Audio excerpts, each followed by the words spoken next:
Muy buenas tardes, bienvenidos. Gracias por la compañía de cada sábado, 2x3 en salud. Lo hacemos, como ustedes saben, con mucha emoción de llevarles informaciones en este campo tan diverso como es la salud.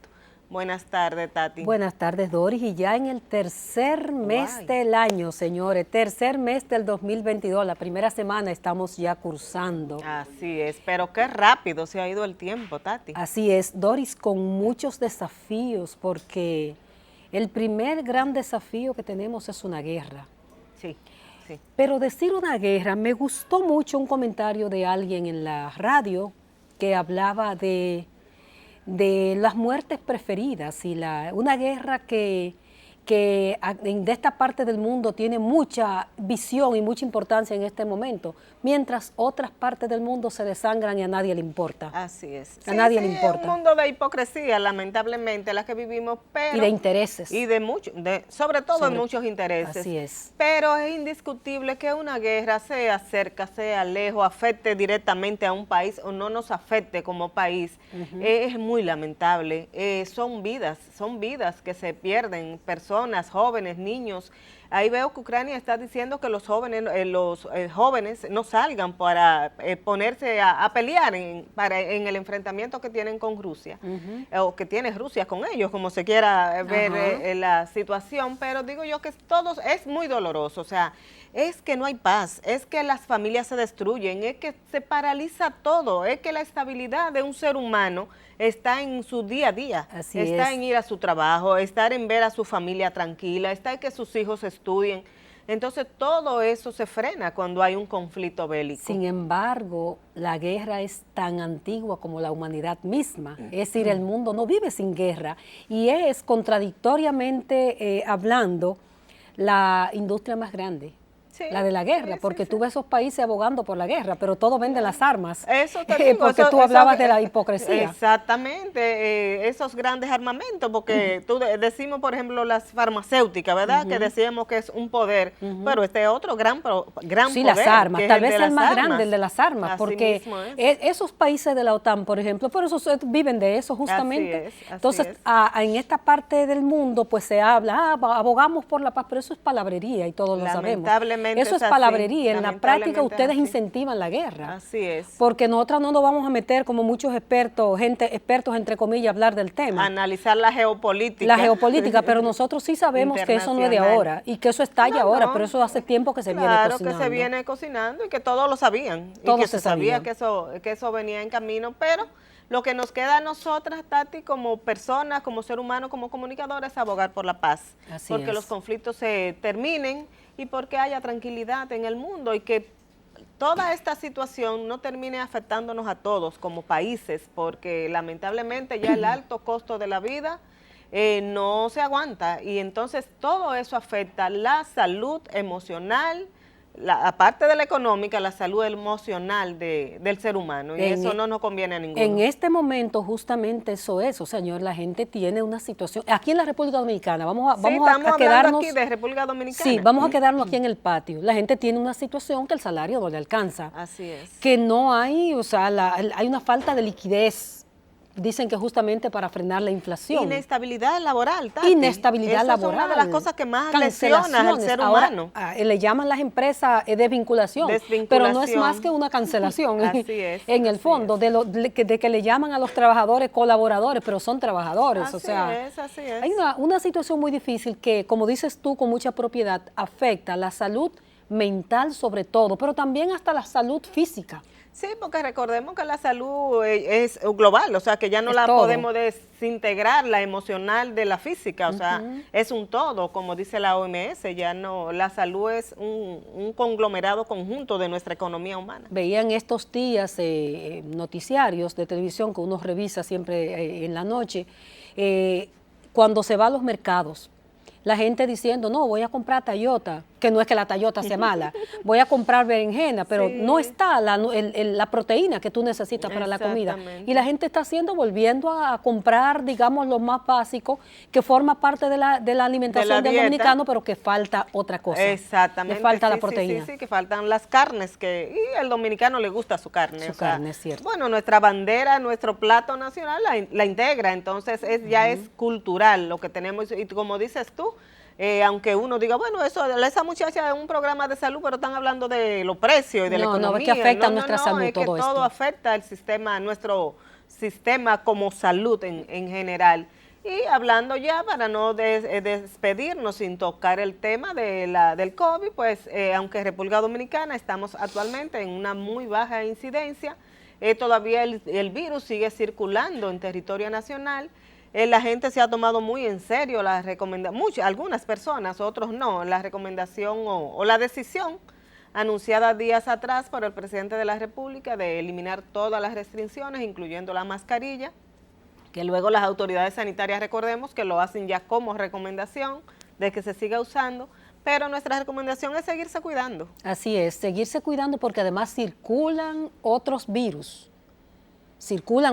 Hay mucha gripe, señores, yo misma fui víctima recientemente de ella, mucha gripe.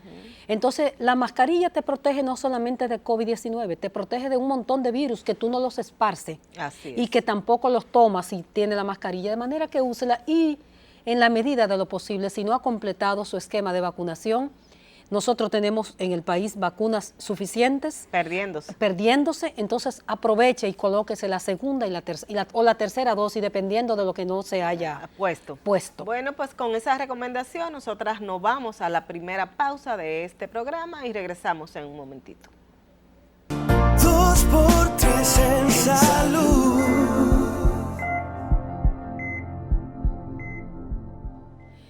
El país y el mundo no solamente ha tenido COVID-19, nosotros hemos tenido un repunte de muchas enfermedades preocupantes, justamente porque, bueno, Doris, que hay que decir que se cumplió 2 años ya de la pandemia. Tocar el tema de la pandemia. El día 1 de marzo, hace justamente hoy 5 o 6 días, se cumplieron 2 años del primer caso de COVID-19 que tuvo la República Dominicana. Primer caso importado. Importado desde Italia, que fue Pasqualini. El italiano, la gente ya con decirle el italiano ya. El italiano. Sí. Entonces, con esa pandemia de COVID, la República Dominicana tuvo también, porque justamente el mandato oficial en el mundo era quedémonos en casa y cuidémonos. En aquel año, en aquel año febrero, 2020. marzo del 2020 era que nos quedáramos en casa. Con ese quedarnos en casa, y esto no es nuevo, ustedes lo saben, mucha gente se quedó en casa por todo, porque no había suficiente personal médico, porque las consultas en los hospitales y clínicas privadas se suspendieron. Y si usted tenía en proceso un cáncer en cierne, si usted tenía una diabetes descontrolada, usted no se la pudo controlar o se tenía que automedicar. Entonces, Doris, quisiera que comentáramos esta parte en este segmento. Hubo un repunte de enfermedades que se complicaron. La OMS le llama las enfermedades desatendidas fruto de la pandemia, y dentro de esos procesos desatendidos frutos de la pandemia, pues vamos a hablar, estudios hechos por la Organización Mundial de la Salud, pues nos hablan de las no transmisibles, que es lo como que la diabetes, que es lo que nosotros conocemos como enfermedades crónicas, que ya no se llaman así, sino que son enfermedades no transmisibles, el cáncer, la diabetes, la hipertensión, todo eso que tanto nos afecta. Están también las enfermedades transmisibles que también se descuidaron, fruto son como secuelas de la pandemia. Las transmisibles, tenemos en el país muchas enfermedades de ese tipo, todos estos virus, el dengue, la malaria, bueno, el dengue no se transmite, se transmite por la picadera del mosquito de manera indirecta, vamos a decir así, pero todas esas enfermedades que son de virus, ¿verdad? Y de bacterias también se descuidaron, pero también se descuidaron los programas de vacunación. Así es, hasta un 25% en toda América Latina. Exactamente. Dejó de vacunarse. Es una lista bien amplia de todas esas enfermedades que se desatendieron, como le dicen las autoridades, del internacionales en salud y que hay que retomar. Y Así que es. es indispensable de que los sistemas de salud, aparte de no olvidarse de que todavía hay circulación del virus del COVID, pero que también le presten atención a otras muy desatendidas, fue la atención Mortalidad, materna, la materna e infantil, la que atención generó mortalidad materna. que generó, y sabemos nosotros que tuvimos un alto porcentaje de muertes maternas e infantiles durante el 2021. Y si hemos sido afortunados en algo, es que por lo menos la pandemia, la epidemia de COVID han mermado en estos 2 años. Hemos tenido desde el 2015, que fue la mayor epidemia Del dengue, dices tú. de dengue, perdón, me confundí. Sí. De dengue, por lo menos el dengue nos ha dejado un poquito tranquilos por una serie de factores también, de indicadores. Sí. Pero lo más importante de esto, señores, y que nos llegó la pandemia de COVID y todas estas enfermedades, es que nosotros carecemos de una atención primaria fuerte, y eso coinciden todos los expertos en eso. ¿Por qué fue tan difícil el tratamiento de la COVID en la República Dominicana y estaba lleno el tercer nivel y todos los niveles? Porque nosotros no tenemos una atención primaria. Primer nivel de atención. Exacto, un primer nivel de atención robusto. Así es. Entonces, te llega, y eso siempre ha sido un tema de debate en este programa, al tercer nivel te llega hasta una simple gripe. Un dolor de cabeza. Un dolor de cabeza, te llegan a Sedimat, te llegan a la plaza, te llegan al esos home, te grandes llegan centros de salud. a esos hospitales de tercer nivel, porque eso no ha sido priorizado. Recordemos que en la gestión de Pedro Luis Castellano, nosotros creíamos que iba a pasar la atención primaria en el país, pero se quedó entre intereses Fue donde de grupos. vimos mayor intención de que se pusiera en marcha. Hubo enfrentamientos, recuérdate, De todo el Colegio Médico Dominicano se opuso, las clínicas privadas se opusieron. Los médicos como médicos sociedades. especialistas, las sociedades, hubo enfrentamientos, pero sí se vio el intento. Y cuando decimos de Pedro Luis Castellano, para que no sepas, cuando fue superintendente de salud y riesgos laborales. Sí, porque él sigue siendo asesor de la Superintendencia de Salud, pero estamos hablando de su gestión. De su gestión. Sí vimos un intento de que eso se iniciara, se implementara, porque no es que se fortaleciera, que se implementara, que la República Dominicana pudiera tener eso que hace más de 50 años, desde Alma Ata. Sí, se habla de eso y por supuesto está contemplado en la Ley de Seguridad Social y recordemos que la ley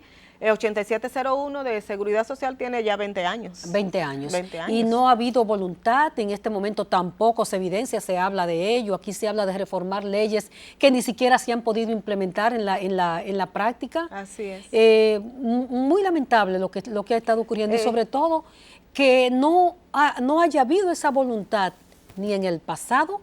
Solamente vimos ese intento del que hablamos hace un momentito, ni en el pasado ni ahora tampoco se está viendo ese interés. No se ve. Ahora mismo, lamentablemente, vemos como si el sistema de seguridad social tuviera como en un punto muerto. Demasiada quietud. No vemos, bueno, se está hablando de modificación de la ley de seguridad social, de que ya se sometieron y se están evaluando unos proyectos de reforma, pero lo decimos a nivel de las autoridades del sistema, como que vemos que están como muy pasibles, aunque me dijo el superintendente actual, el doctor Jesús Félix Iglesias, que sí se están reuniendo cada viernes, se están reuniendo todos los sectores para evaluar y analizar las modificaciones que se van a hacer al sistema de seguridad social y ojalá y eso llegue a buen término. En una modificación de ese tipo debería estar incluida esa cosa que se llama atención primaria. No, la ciudadanía de alguna manera, perfecto. O sea, las instituciones de la sociedad para que, porque aquí hay muchas quejas, señores. Usted solo tiene que ir a un médico para que usted vea si existe la seguridad social y qué es lo que existe. Yo pienso que hasta que no le toca a ti como persona o un familiar muy cercano, uno no comprende bien qué es lo que se pasa en los sistemas, en un centro de salud, en nuestro sistema de salud. Las coberturas son muy limitadas. Si tú vas a comprar medicina, tiene primero que hacer así, ¿verdad? Porque es sumamente cara, la mayoría no está cubierta por el sistema y la que está cubierta es quizá la que no te indicaron. Bueno, hay muchas dificultades. ¿Qué es lo que no me cubre? O sea, ¿qué es lo que me cubre? ¿Qué es lo que no me cubre? Es que es increíble y eso es un tema que viene desde el 2007 desde que se implementó, porque no tenemos seguridad social, es un programa lo que tenemos. Exactamente, desde que se puso en marcha el plan básico.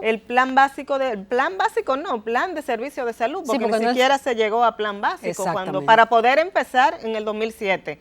Recordemos que aunque la ley se aprobó en el 2001 y empezaron el sistema contributivo y empezaron y empezó pensiones, empezó riesgos laborales, pues en el régimen contributivo de la Seguridad Social, o sea, el sistema de salud en el régimen contributivo fue en el 2007 que pudo iniciarse. No fue hasta el 2007 que se pudo. Fue luego de muchas negociaciones y de muchos acuerdos, ya de eliminar lo que era un plan básico de salud y pasarlo a plan de servicio de salud, así es, quitando muchísimas cosas. Es verdad que con el tiempo la canasta de cobertura se ha ido incrementando y se han ido asumiendo procedimientos, luego de mucho trabajo también nuestros periodísticos, incluyendo procedimientos, se ha aumentado la suma de medicamentos, que ahora son 8,000 sí, cierto, porque pesos eran 3,000 pesos al año por persona, por afiliado, ahora estamos en 8,000, pero como quiera no alcanza. Y la cobertura es 1 millón de pesos por persona, por evento. Por evento, sí, por que evento, antes era 1 millón de pesos por año, digo, era menos, pero fue subiendo. Fue subiendo, sí. Sí, al año por persona, ahora por lo menos es pero por también evento. hay que decir, si vamos a ese 1 millón de pesos, ¿para qué sirve 1 millón de pesos cuando usted tenga una unidad de cuidados intensivos, No, por ejemplo, en un en centro un día de salud? se va o sea, fácilmente, o sea, en 1 o 2 días se va muy ese complejo millón. todos estos temas. Sí, pero también tenemos, Tati, que recordar que COVID-19 también visualizó las debilidades de nuestro sistema de salud y hay que reconocer que se fortalecieron algunas áreas, sobre todo cuidados intensivos. Sí, por ejemplo, esa era un área de investigación nuestra, de las escasísimas camas. Había menos de 300 camas de intensivo en el país, menos de 200 y pico de era camas. muy poco, una y debilidad. en la actualidad tenemos 585. Y si vamos a respiradores, mucho menos. No había ventiladores, respiradores tampoco. Entonces el sistema público, porque el sector privado también tenía su situación. No, debilidades, claro. Pero hubo una adquisición, por lo menos sirvió para eso. Ya la gente no es que no tiene que hacer un periplo cuando anda con una gravedad todavía, sí, a media noche, pero ya por lo menos el sistema dispone de eso y camas de cuidados intensivos y camas en general también. Aumentaron. Bueno, Tati, yo creo que con estos comentarios nos vamos a una pausa y cuando regresemos venimos con nuestra invitada de la semana. Es un tema muy interesante. Vamos a hablar de ese personal tan indispensable en nuestros centros de salud, que es la enfermera. Regresamos en un momentito. 2x3 en salud.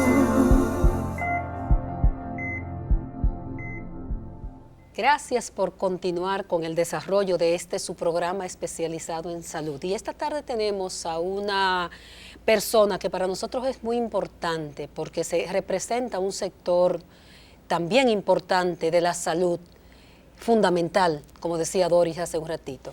María Altagracia de la Rosa, que es la gerente de enfermería de CEDIMAT, del Centro de Diagnóstico y Medicina Avanzada CEDIMAT.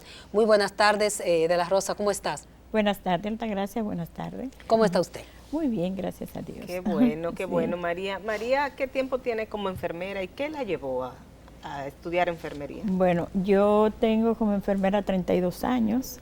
Una vida. Y me llevó a estudiar enfermería el acercamiento que tenemos nosotros como personal de enfermería con el paciente y con el dolor de la familia.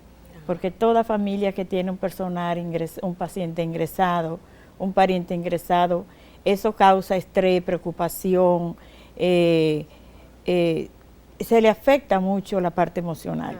Y eso me llevó a estudiar enfermería. Porque uno dice, bueno, enfermera y no médico. O sea, ¿por qué escoger una de esas áreas más en contacto con el paciente? Bueno, es que el médico realmente, el trabajo del médico es asistir al paciente y retirarse. Pero la enfermera estamos 24 horas con el paciente. La enfermera no solamente vemos la patología corporal del paciente, sino también esa parte emocional que le afecta, esa soledad con que el paciente se queda cuando los familiares se marchan. Y realmente para mí eso es muy importante, el apoyo emocional que se le debe dar al paciente. ¿En qué influye en el paciente un trato cuidadoso, cercano, que se sienta identificado con una enfermera, con un personal de salud? Bueno, el trato humanizado con el paciente, yo diría que es el 50% de la recuperación del paciente. Okay. Yo hago mucho énfasis con el personal sobre ese aspecto, porque el paciente no solamente necesita el medicamento, el suero, el estudio, quizá la cirugía, no, también aparte de eso hay que darle el apoyo emocional, hay que darle aliento, hay que darle ese calor humano que se necesita en un momento tan difícil como son las enfermedades. Quizá esa confianza de decir siento algo, porque quizá a veces si no hay esa cercanía con ese personal, el paciente quizá puede sentirse algo y no tener la confianza de decírselo, ¿verdad? Así es, así es. En muchas ocasiones el paciente necesita más la confianza que el mismo medicamento. Así es. Hemos tenido pacientes que uno le ve esa tristeza, uno le ve como ese dolor por dentro, y uno ya como con la experiencia que tiene, uno sabe que no es un dolor de una enfermedad, que no es un dolor de algo que le está afectando corporalmente, sino más bien es una falta de afecto que tiene ese paciente, una falta de calor, una falta de compañía, y eso es el complementario de las enfermedades del paciente. Nosotros hemos tenido pacientes que hemos descubierto que han llegado hasta la institución, están ingresados y realmente no tienen una enfermedad patológica que le afecte su cuerpo. Lo que necesita es afecto. Hemos tenido pacientes también que le han pedido a los familiares, aún después del alta del médico, que lo dejen cierto tiempo, que lo dejen un poco más, porque sienten esa compañía. Entendemos que sobre todo ¿cuáles? Los adultos mayores quizás. Adultos mayores y pacientes que están padeciendo por enfermedades catastróficas como cáncer en distintas partes del cuerpo, enfermedades renal. Entonces, el calor humano que se le enseña al personal de enfermería desde la escuela, y claro está, uno le da seguimiento, como es mi responsabilidad, a que ese calor humano, esa humanización en el servicio no flaquee, que no falte.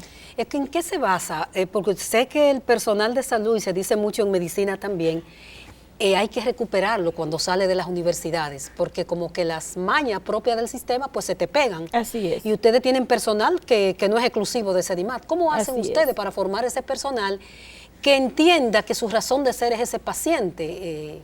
En algunos lugares son clientes, pero sigue siendo un paciente. Es que una de las principales estrategias para el cambio del perfil de enfermería no es solamente lo aprendizaje en la escuela, sino la educación continuada, que es un compromiso de toda institución, tanto gubernamental como privada. La educación continuada en ese profesional no debe fallar, y es ahí donde se logra tener un servicio memorable, como dicen, con el servicio de enfermería, porque en las universidades te enseñan las cosas científicas de la carrera, y por encimita un poco de lo que es la humanización y eso, pero ya en el servicio hay que enseñar, y no solamente enseñar, porque las personas tenemos el hábito de que nos enseñan y soltamos. No, a las personas hay que darle seguimiento de cumplimiento, y en ese seguimiento de cumplimiento que se convierte ya en un hábito hacer las cosas como deben ser, y allá por lo menos nosotros tenemos esa disposición.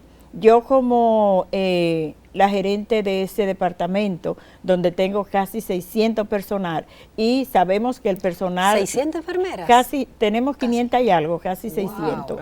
Y ese personal, como dice tú, Altagracia, no es exclusivo de una sola institución. No trabajan porque en otro nosotros lugar. sabemos que con la escasez de ese tipo de profesional que tiene el país, porque sabemos que hay una gran escasez de profesionales de enfermería, no vamos a ser exclusivos. No, imposible. Entonces, ese profesional hay que hacerle entender que aunque trabaje en un lugar, allí tienen sus protocolos, porque no es que critico tampoco los protocolos de otras instituciones, pero aquí tenemos lo nuestro, y el protocolo de aquí hay que cumplirlo, y el seguimiento que se le da al cumplimiento de esos protocolos es lo que hace la diferencia en el servicio. María, ¿se está trabajando aquí en el país en esa educación continuada con las enfermeras? Y te lo pregunto porque antes siempre se decía que no, que era un personal que se graduaba y se quedaba ahí, Y sabemos que los sistemas funcionan con enfermeras con otras capacidades, enfermeras obstétricas, enfermeras especialistas en neonatología, intensivistas.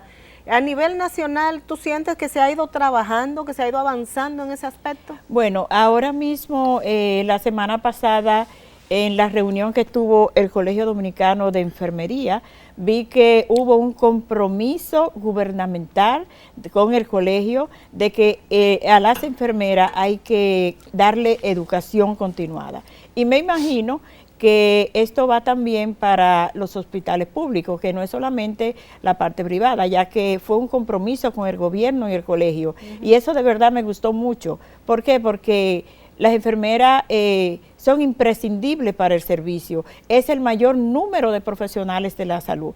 El servicio de enfermería a nivel mundial ocupa el 56% de los profesionales de la salud. Y luego el otro 44% está dividido entre médicos, bioanalistas, técnicos de imágenes, pero de enfermería ocupa más del 50%. Entonces, ese es un personal que es imprescindible para la recuperación de la salud, imprescindible para la sociedad. Entonces, ese personal hay que enfocarse en él, hay que tratar de que su perfil cambie, porque realmente teníamos cierto déficit en eso de la educación continuada.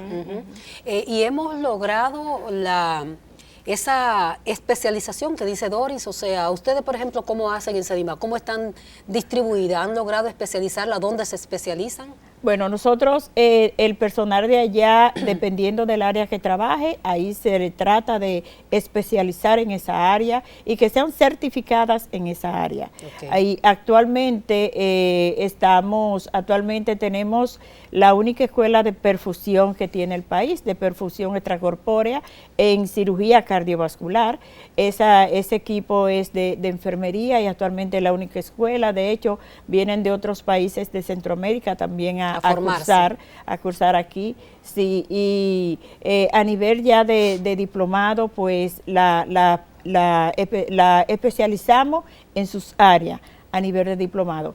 Si la enfermera trabaja en gastro, pues tiene que certificarse en el área y procedimientos de gastroenterología. O sea, que no hacen rotaciones de enfermera, hoy le toca a una en un sitio. No. Eso conllevaría a confusión y a que se debilite el servicio. Okay. Las enfermeras de las unidades críticas son especialistas en pacientes, en atención del paciente con enfermedades críticas. Porque cada paciente tiene un manejo diferente, supongo yo, requiere. Exacto, claro. Cada patología tiene un tratamiento y un proceso de atención. Y los seres humanos no diferente. somos todólogos. Antes se creía que uno era todólogo, pero nadie es todólogo. No. Yo me enfoco mucho en eso. Hay otras áreas, otras instituciones que rotan mucho el personal. Y cuando se rota mucho el personal, ahí cae un poco en la deficiencia. Yo soy de la persona que digo, cuando una persona dice, yo sé de todo, no sabe nada. No sabe de nada. Porque el ser humano no puede tener la capacidad de aprender y de dominar todo lo que significa un área tan diversa como la salud. Exactamente.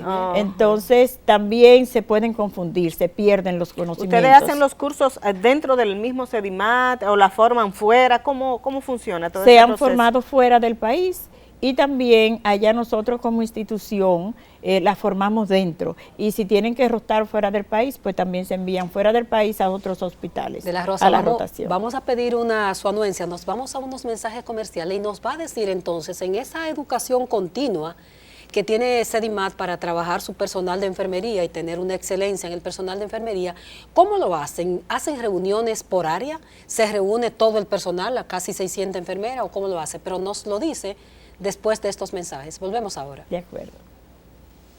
2x3 en salud.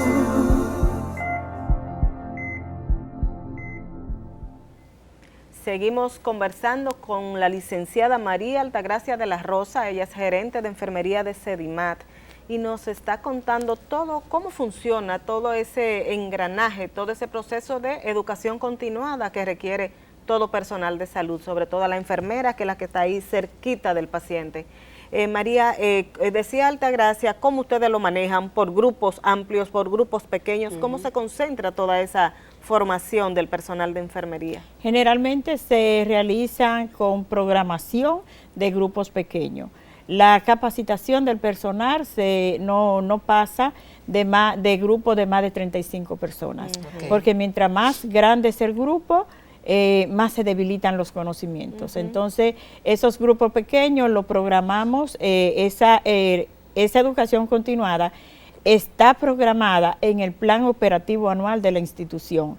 Entonces, durante todo el año ya nosotros le presentamos a la parte de planificación cuáles diplomados se van a ejercer y la cantidad de personas que van a participar en esa educación. María, ¿cuál es la diferencia entre enfermera profesional, enfermera auxiliar? Porque sabemos que en nuestro sistema de salud global hay categorías. Hay categorías, pero son mucho más las auxiliares que las profesionales.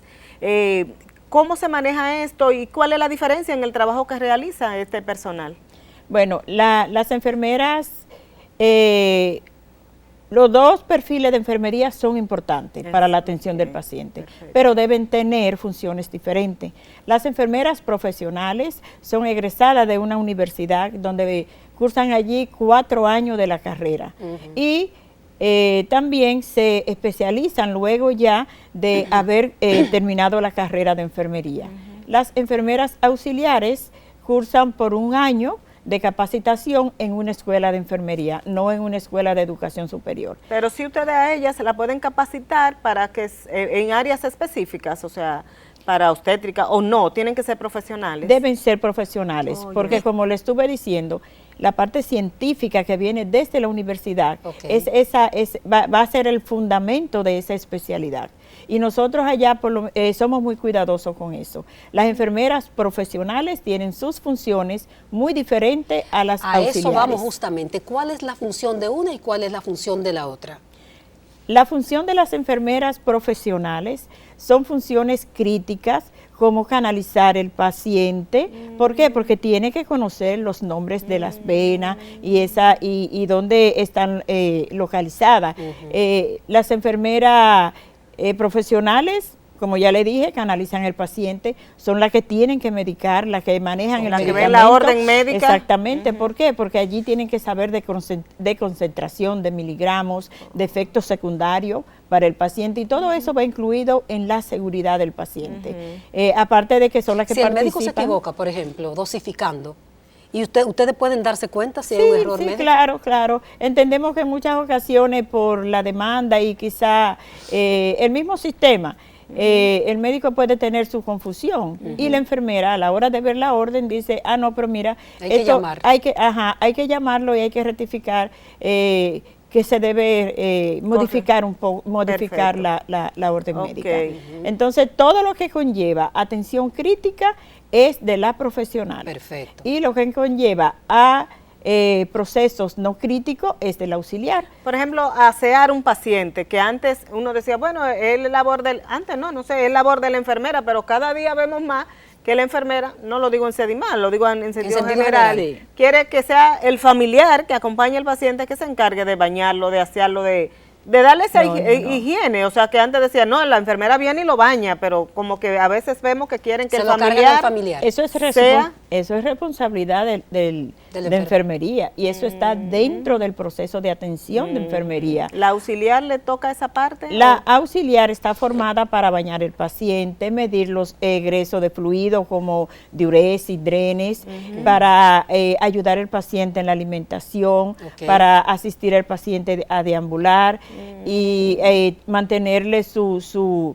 cama higienizada. Todo eso es función del auxiliar, tomar los signos vitales porque tienen esos conocimientos. Eso es importante porque, como dice Doris, nosotros lo vemos, yo lo he visto mucho en el sector público. Conozco el mundo de la enfermería de hace muchos años, desde que yo era niña, y veía que las auxiliares bañaban a los pacientes, lo higienizaban, arreglaban las camas, preparaban todo eso, pero últimamente, con el paso de los años, como dice Doris, le dicen, bañe a su familiar. Sí, dele la comida. Dele la comida, o sea. Eso no debe ser.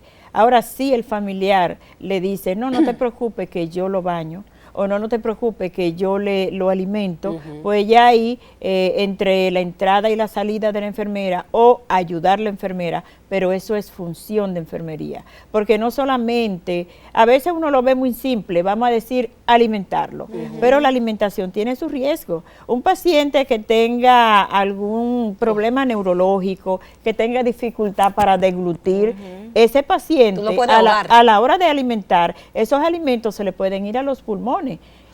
Y los pulmones inmediatamente desarrollan una neumonía. Y esa neumonía, quizá la enfermedad no lo llevó a la muerte, pero la neumonía puede llevar eso. Entonces, hay gente que ven, bueno, pero simplemente una alimentación al paciente, eso también tiene su parte científica. Acompañarlo al baño, por ejemplo. Acompañarlo al baño. El baño en la cama. Exactamente. El baño en la cama. El baño en la cama, si es un paciente que tiene algún problema óseo, solamente en la forma de movilizarlo, le puede afectar, le puede empeorar su situación. Entonces, a veces la gente ve, no, es un simple baño, pero ese baño tiene sus complicaciones también y tiene la parte científica que la enfermera debe dominar. De la Rosa, la alimentación a pacientes críticos, eso es un tema muy del doctor Jimmy Barranco, recuerdo. Sí. La alimentación, antes la gente dicen que moría de hambre en centros de salud porque no había se pensaba que porque estaba grave la gente no comía, la gente no se alimentaba. ¿Cómo se hace ese proceso, la enfermera profesional, a pacientes críticamente enfermos? Por ejemplo, un paciente que está en coma. Un paciente que está en coma, mientras el paciente está vivo, está respirando, su corazón está latiendo, hay que alimentarlo. Es parte de la atenciones del paciente que no se le deben retirar. Incluso hay pacientes que ya son irrecuperables y que se sabe que ya son, porque tienen, por ejemplo, en su etapa final. Exactamente. Y ese paciente, aún así, mientras esté respirando, se le debe alimentar. Porque yo he escuchado mucho, discúlpame María, para que siga con el desarrollo, la gente que dice, no, el suero hace que no le dé hambre, no hay que darle comida. No, porque el suero es simplemente electrolitos, hidratación de electrolitos, pero la alimentación con los nutrientes son otras cosas que el cuerpo también te pide. ¿Qué se le da, por ejemplo, a ese paciente críticamente enfermo? A ese paciente se le prepara su alimentación parenteral, una alimentación que va por la vena, donde dependiendo de los análisis clínicos, donde ven, por ejemplo, el potasio está muy bajito, pues se le pone las cargas de potasio, las vitaminas, dependiendo, la alimentación es programada dependiendo de su condición de salud y de los resultados de análisis de laboratorio. Pero para quien no sabe nada, por ejemplo, de esa alimentación a ese paciente crítico, ¿qué se le pone de manera parenteral? ¿Qué le llega a ese paciente? ¿Qué tipo de alimentos? ¿Son licuados? ¿Cómo es la cosa? No. La alimentación parenteral es una combinación de nutrientes que se le administra al paciente a través de la vena. ¿Y quién lo prepara esos alimentos? Lo prepara un nutricionista. Perfecto. Un médico especializado en esa nutrición. Ya hay compañías que se encargan de preparar eso. El médico envía lo que debe llevar esa alimentación, porque no todos los pacientes llevan la misma alimentación. Sí. Hay algunos que llevan más calorías que otros llevan más potasio que otros, entonces todo depende de los resultados de los análisis. Entonces el médico envía esa indicación a X compañía que se encargan de trabajar esa parte, y de allá para acá viene con el nombre y el apellido, esa preparación por especialistas. Exactamente. María, ¿y qué hacer con un paciente que está ingresado y que se dice que no quiere comer, que no tiene hambre, que no va a comer? Tratamos de motivarlo. Porque si el paciente, por ejemplo, dice, no, yo no tomo leche, pero le damos la leche a través de un helado, a través de una maicena, se trata de buscar la forma de que consuma los alimentos que necesita a través de una presentación, de una bandeja que le puede abrir el apetito y que quizá lo motiva un poco a comer. Sí, María. Hay una combinación, a propósito de alimentación, Dori, hay una combinación entonces entre la enfermera, el médico y esa parte tan importante que es la cocina, la parte de la preparación de los alimentos. Sí. Por eso el servicio al paciente no depende de una sola persona y se hace en equipo, porque cada quien tiene su función. ya no es la enfermera que va y le dice a la cocina, mira, el paciente necesita tal y tal cosa. Por ejemplo, allá nosotros tenemos el expediente electrónico. En el expediente electrónico, los nutricionistas, dependiendo de los análisis y las condiciones del paciente, pues ponen la alimentación que debe llevar ese paciente, o no solamente el nutricionista, por ejemplo, los cirujanos, si acaban de operar un paciente, pues ya ese paciente lo que lleva es dieta líquida o dieta blanda, entonces ellos lo indican en el pone en la orden.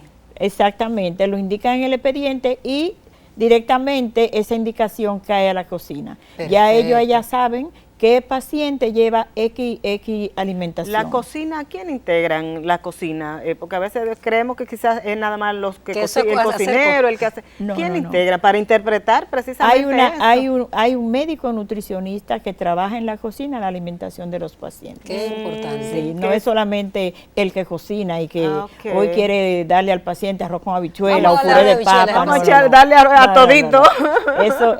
Eso va basado en una indicación Entonces, esa cocina funciona como un restaurante, prácticamente casi a la carta. Dependiendo. Cuando hablo de la carta me refiero a la condición de cada paciente. Dependiendo de la condición del paciente, así es. Entonces, 24/7 la cocina. 24/7. 24/7. Y la enfermera tiene que sacar ese rato, ese tiempo también dentro de su labor para alimentar el paciente, así es. El paciente que no puede hacer su alimentación solo, o no tiene familiares, o está en una unidad de cuidado intensivo donde el familiar no está acompañándolo porque no se permite tener familiar ahí, entonces la enfermera asiste a ese paciente. María, en la alimentación. dentro de esta pandemia de 2 años que tenemos en República, bueno, en todo el mundo, pero República Dominicana, vamos a concentrarnos aquí, sabemos que todo cambió en los centros de salud y que incluso el paciente de COVID es un paciente solo, que no se le permite el familiar. Uy, sí, Dios. Yo quiero que ahora cuando regresemos de la pausa, tú nos hagas un poco la diferencia entre este paciente tradicional con el paciente de COVID, o sea, cómo se comporta, cuál es el manejo, qué ustedes ven en un paciente y en el otro. Regresamos en un momentito. 2x3 en salud.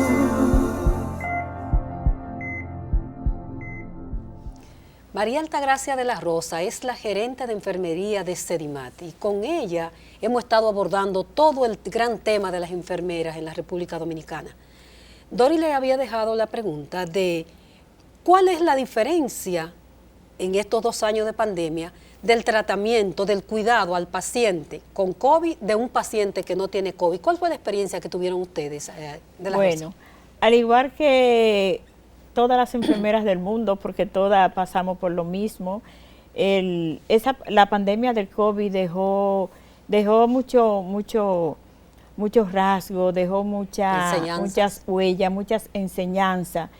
Y para nosotros abordar al principio, sobre todo el primer año, fue muy duro, porque al personal de enfermería se le duplicó el trabajo. ¿Hubo mucho contagio entre el personal de enfermería?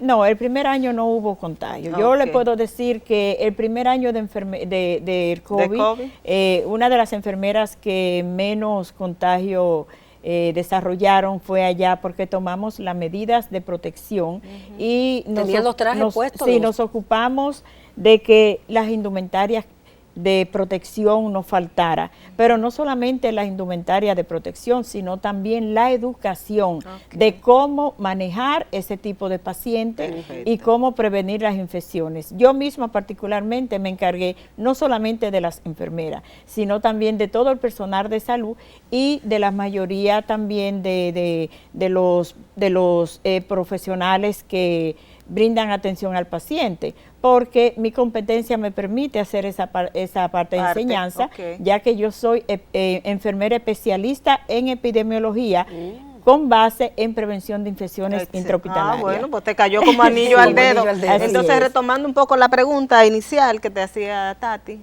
Sí, lo primero que nosotros hicimos antes de tener siquiera el primer caso en el país, sino que ya veíamos las noticias del mundo y eso, y sabíamos que al ser un país turista pues iba a llegar rápido. Lo primero que hicimos fue empezar a educar el personal. Y claro está, cuando ya empezó la pandemia, nosotros recibimos los pacientes, pero somos humanos y las enfermeras son humanas. Entonces, esa parte emocional se afectó mucho. Por varias razones. Primero por la exposición, porque uno empíricamente uno trataba de protegerse, porque el virus todos era sabíamos desconocido. mucho de Todos eso. teníamos miedo. Exactamente, el virus era desconocido. Entonces, las enfermeras somos humanas, hubo miedo. ¿Por qué? Porque somos madre, somos hijas, somos hermanas. Claro, esposa. Y esposa también. Entonces llegó un momento en que no podíamos sentir como un Una puerta puente, para un contagio. puente para la transmisión a la familia. Entonces, ahí fue donde básicamente yo me enfoqué más en la parte emocional, en darle aliento a esas enfermeras, aliento de que vayan a hacer su trabajo con gusto, de que de que se protejan, de que somos importantes, de que elegimos una carrera donde realmente teníamos algún día que pasar por esto, que no era algo así, era algo desconocido, pero en algún momento teníamos que pasar por una guerra, y era una guerra con enemigos Así desconocidos. Entonces, esa parte de enfocarse también con la humanización en el paciente, porque es un paciente que está afectado de salud, pero emocionalmente está afectado. Claro. ¿Por qué? Porque sus emociones están afectadas La por la familia, como decía soledad. Dori, no podía ir a ver ese paciente. Exactamente, se sentían solos, se sentían miedo. Entonces ahí entrábamos nosotros a darle aliento a ese paciente. Y de verdad fue algo muy duro. Fue algo muy duro ese primer año de la pandemia. Ya para el año pasado el manejo se hizo un poco más... se cambió un poco porque ya sabíamos cómo tratarlo, cómo protegerlo. Y el mismo paciente también estaba...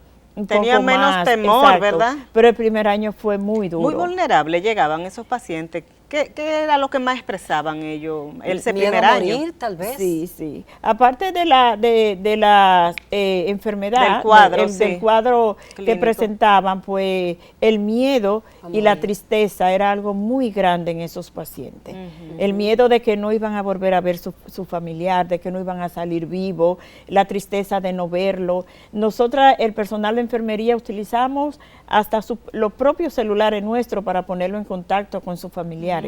Y de ahí ellos se comunicaban con ellos, hablaban con el familiar le daba apoyo. Y para mí también fue muy duro porque yo no solamente entraba al área donde estaban los pacientes, porque yo entraba a darle apoyo al personal y también a darle apoyo a los pacientes. Oh, Dios, eso fue duro. Sí, sino también trabajar con el familiar fuera. Es muy duro. Donde yo los recibí en mi oficina, hablaba con ellos, les decía el tipo de atención que estaban recibiendo, y trabajar con ese familiar era fuerte también. Y comunicar una muerte, una defunción, por ejemplo, eso debió ser muy duro. Muy duro. Comunicar la muerte es el momento más duro para el profesional de la salud. A veces la gente cree que el profesional de la salud, el médico, las enfermeras son insensibles, y no es así. Nosotros hemos llorado pacientes, Sí, yo lo sé. nosotros nos hemos sentido afligida por la muerte, la pérdida de un paciente, una persona que uno ve que está ahí acostado pero expresa que no quiere morir, una persona joven que Oh, tiene Dios, eso futuro, que tiene hijos pequeños. Todas esas cosas afectan a uno, y por todo ese cuadro nosotros pasamos, donde tuvimos pacientes que estaban recién casados, pacientes que tenían un bendito sea futuro Dios. de empresa, de sus sueños realidad, pacientes recién graduados de la universidad y están ahí con una enfermedad y de repente se le va. Por demás desconocidísima. Exactamente. Y de repente pues también se fue ese paciente, murió. Entonces, la parte emocional del paciente en área de COVID era lo fundamental para nosotros trabajar. Yo hice unas entrevistas, diferente personal de salud que ha estado durante estos 2 años trabajando con COVID, y precisamente me expresaban todo eso. O sea, lo difícil, me decía una doctora, con un paciente que te dice, yo no me quiero morir, no me deje morir, doctora, haga todo lo que tenga que hacer. Y lamentablemente llegar el momento y tirar la toalla, ¿no? Decir, bueno, ya no podemos hacer más. Así es. Y luego comunicárselo al familiar. Situaciones difíciles se vivieron. Y ese personal de enfermería, ya estamos en otra parte de la pandemia, ¿cómo ha ido su recuperación emocional también? Sí, nos hemos estado recuperando emocionalmente, porque ya hemos visto, aparte de que la pandemia ha ido pasando, se ha ido menguando, pues así también emocionalmente uno se ha ido recuperando. Se ha ido sanando el Así personal. es. Pero dejó mucho estrés mental. ¿Qué tipo de enfermera era la más afectada? ¿Las más jóvenes, las que ya tenían más experiencia? ¿Cómo se No, manejó eso? todas. Fue igual. Todo el que tenía que trabajar en área de COVID se afectó porque era algo muy fuerte. ¿Alrededor de cuántas enfermeras estuvieron trabajando en área de COVID? Bueno, especializadas nada más en esa área. Yo le puedo decir que más del 50%, porque al momento de que continuaban llegando los pacientes, pues teníamos que abrir más área. Llegó un tiempo en que ya las 20 camas de intensivo hubo que ocuparla. Teníamos alrededor de 35 camas de habitaciones también con paciente atención COVID, y fue para garantizar un buen servicio a un paciente que está solo, pues hubo que redoblar también el servicio de enfermería. Ya está muy bajito, ¿verdad? Ustedes no tienen ahora mucho... Actualmente no tenemos pacientes ingresados porque no están llegando. Excelente. Sí. Pues Bueno, María, Rosa, queremos darte las gracias. La verdad que aprendimos muchísimo contigo y dimos a conocer a la gente ese personal, la labor de ese personal de enfermería que a veces es la que menos la gente conoce, la que menos esa labor importante que desarrollan. Muchísimas gracias por sacar tu tiempo, acompañarnos en este programa, a nuestros amigos televidentes, agradecidísimos también de que siempre nos acompañen a esta hora y será hasta la próxima semana.